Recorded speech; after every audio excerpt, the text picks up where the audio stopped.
Bibili tayo ng karne paka. Ito na yun guys, yung fresh na karne ng baka. Gagawa tayo ng kilawin natin. Tawag sa Pangasinan is ata-ata.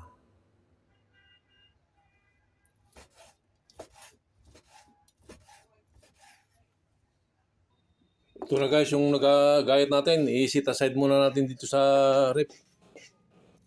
Medyo i-frozen muna natin konti. Guys, meron tayong atay ng baka rito. Haluan natin yung pangkilawin natin. Yan. Meron din tayong sibuyas tsaka sili. Lalagay din natin ito sa ating kilawin na ata-ata. Yan. Meron din tayong abdo ng baka rito. Lagyan natin ng konti. Yan. Lagyan din natin ng asin.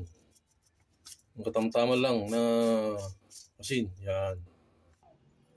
Ito na guys, yung ata-ata. At meron akong sinangag dito. Kaya na tayo guys. Yummy yummy.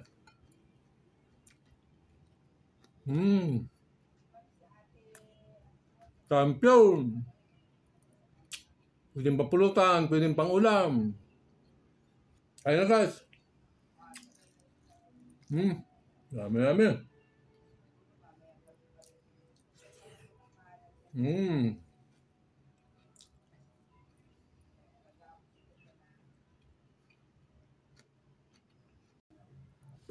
Guys, kaya tinawag na ata-ata ng mga Ilocano, yung ata, kung sa prutas yun, is hindi pa hinog.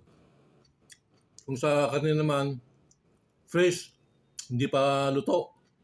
Kaya ata-ata ang tawag ng Ilocano. Kaya na guys.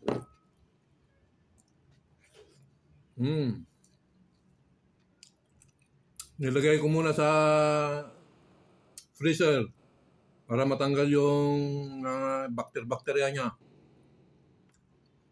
bago ko tinimplahan. Champion. Yummy yummy.